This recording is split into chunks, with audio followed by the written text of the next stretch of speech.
Hello, it's Mr. Doro. Today we're going to be talking about pH calculations and other related calculations that go along with pH. By the end of this, I'm hoping you'll be able to define pH, explain what the pH scale is, and calculate pH and other properties that are related to it. The first thing we have to talk about when we're talking about pH is the self-ionization of water, also called the auto-ionization of water. So I've got a beaker right down here that's got all kinds of water in it. This is all water in here. Billions and billions of molecules. And so what will happen is every once in a while, two of these water molecules will interact with each other, actually react with each other, and become like a Bronsted-Lowry acid and base and produce hydroxide ions and hydronium ions. Now that doesn't happen very often, but every once in a while in here this will happen, and then the reaction will go back. It's a reversible reaction to make the water molecules also. Now when I said it doesn't happen very often, the concentration of these hydronium, H3O plus, and by the way, when you put brackets around it like that, that means concentration, which is molarity, is 0.0000001 molar, which is 1 times 10 to the negative 7th molar for the H3O plus. Now notice this, for each H3O plus that we're making, it also makes a hydroxide ion. So the concentration of the hydroxide ions is also going to be the exact same. OH minus equals 1 times 10 to the negative 7th molar. So when you're drinking water, you are drinking some ions, but most of it is just pure water because only 1 times 10 to the negative 7th moles per liter would be these ions that are in here. So it's important to know that in pure water, the concentration of H3O plus, hydronium ion concentration, is going to be equal to the concentration of the hydroxide ions, OH minus. And so you want to make sure that you have that in your notes. H3O plus equals the concentration of OH minus. Now you can change this by adding, if you add an acid to this, remember acids make these hydronium ions, the H3O plus, and so that is going to increase this amount. But in pure water, they're going to be equal to each other. So what really makes a solution neutral, acidic, or basic is a comparison of the concentration of the hydronium ions to the hydroxide ions. In pure water, when you have the equal amount of hydronium and hydroxide, that would be considered neutral. But if you were to add acid to this pure water, we started with pure water and we added an acid, and now we're increasing the hydronium ion concentration when we do that. When we increase the hydronium ion concentration, the hydroxide ion concentration decreases. And so that gives us an overload of the hydronium ion concentration. So for an acid, we're going to have the hydronium ion concentration is greater than the hydroxide ion concentration. That's what makes it acidic. And if we were to add base to pure water, and I'll have the base be this green color right here, then that would be increase in the hydroxide ion concentration of that pure water, and therefore decrease in the hydronium ion concentration. So as basic, we still have hydronium ions, but we have a greater amount of hydroxide ions. And that makes it basic. These definitions you want to write down.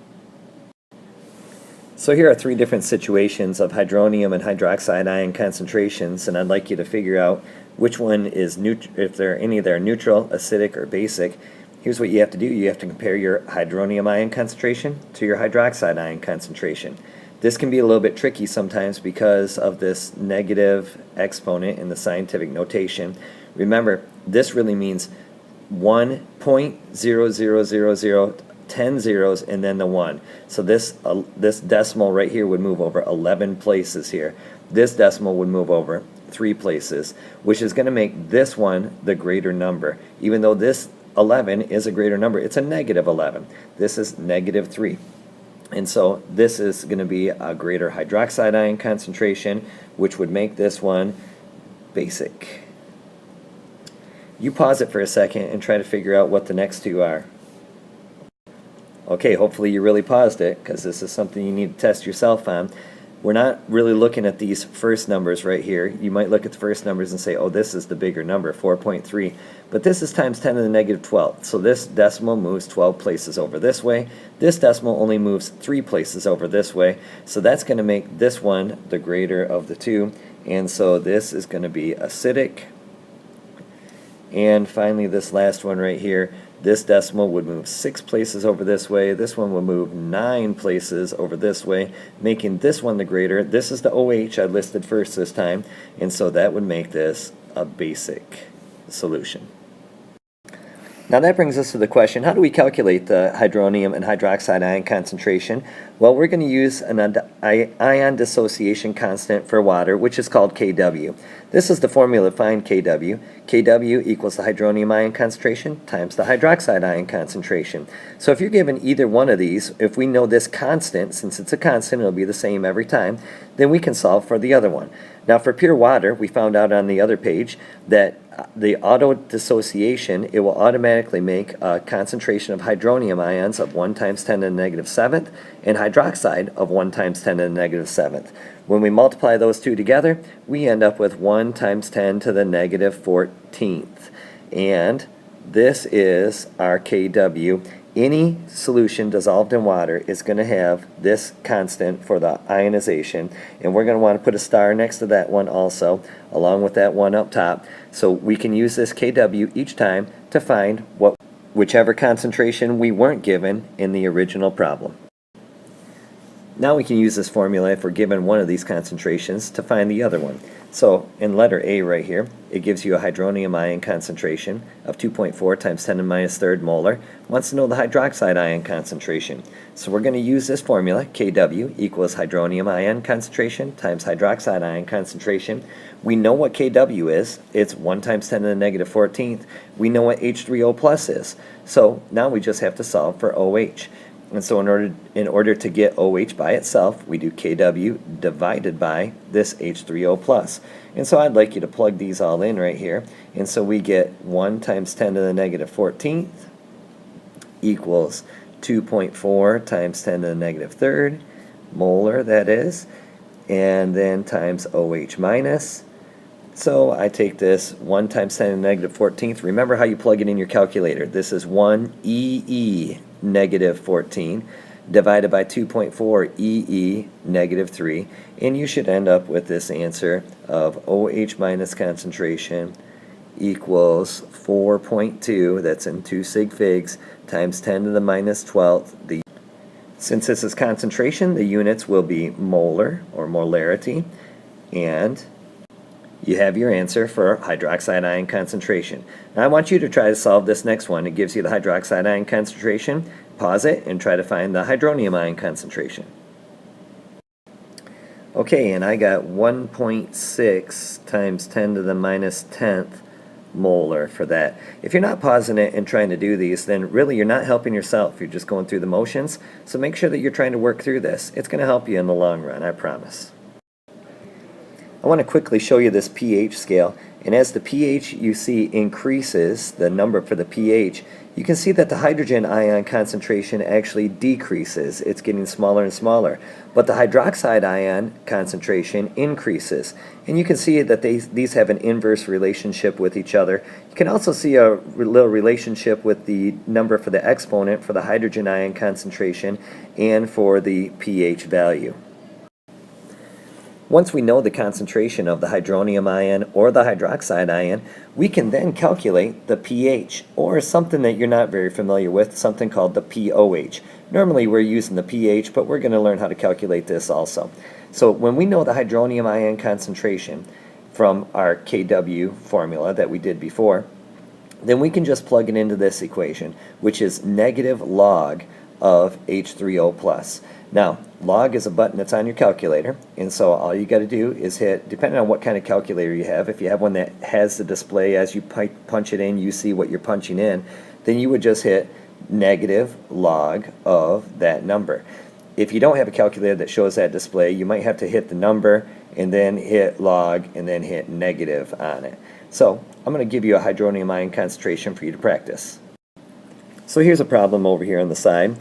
concentration of hydronium ion, which also could be H+, they can mean the same thing, remember they're interchangeable, is 2.61 times 10 to the minus third. So you just plug it in, negative log of 2.61 times 10 to the minus third. And the answer that I got on my calculator was pH equals, I got 2.5833599493. Now sig figs are a little bit weird for pH. Here's what you got to know. This whole number does not count. The number before the decimal does not count for sig figs. And so this had 3 sig figs up here, 2.61.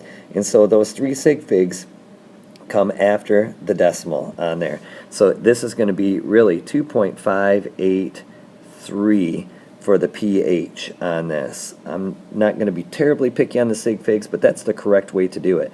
We can also then calculate the pOH very easily by just using this formula right down here. pOH and pH together are going to equal 14.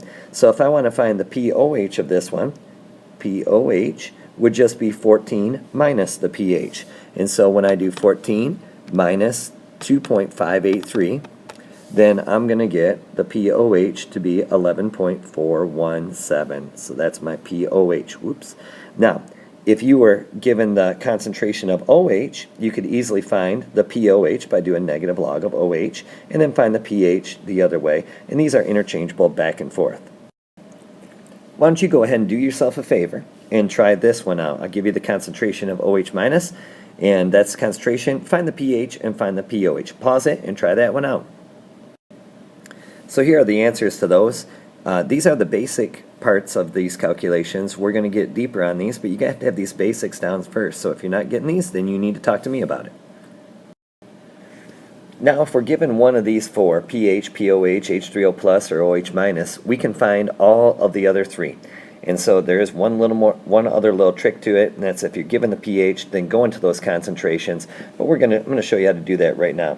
So if you're given the pH, 1.26, and you're asked to find all three of these other ones right here, then here's what we're going to do. We're going to start with the easy one.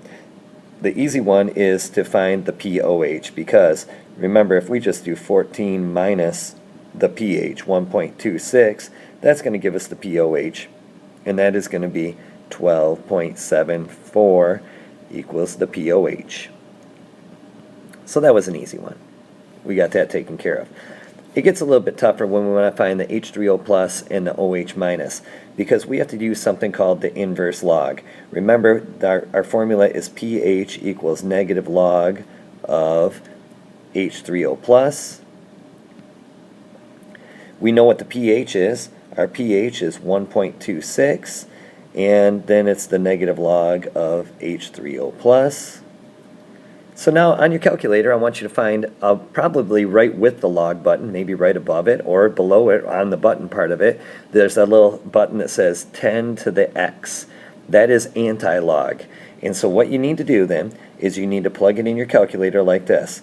10 to the x, you hit that button, and then you have to hit the negative, because we're going to use this negative part right here from the formula. So you're going to have to hit the negative 1.26. That is, since that was the pH and we're finding now the H3O plus, when we hit that, we're going to end up with 0.05495, which in the correct number of sig figs is 5.5 times 10 to the minus 2. And that is my hydronium ion concentration. Now I want you to plug that in, because if you don't hit this negative right here, then you're going to end up with 18.2, and that's definitely going to be wrong. So now we have the hydronium ion concentration. We can find the hydroxide ion concentration either by doing this same formula with the pOH, or we can do our Kw equals H3O plus times OH minus. And so that's the way I'm going to do it. Now I've squeezed a whole lot in here, but you can see on the bottom I did this. Kw equals H3O plus times OH minus. Kw is this. This is my H3O plus. I solved for OH minus, and I got 1.8 times 10 to the negative 13th. I put boxes around all three of these right here. And also, to check my answers, when they're not exactly 1 right here, these two little times 10 to the negatives here should equal negative 15 if I did it right. And they do in this case. So here's one problem that I'd like you to do. And remember, this is just a springboard to the next stuff that we do, and so if you get this down pretty well, then you're going to be in good shape. I'm not going to give you all the answers to this, but I will give you one. I'll give you the pH. If you get all these right, then you're going to end up with the 10.61 pH. So, hope you do well. Go back and look at how to do these problems if you need to. Have a nice night.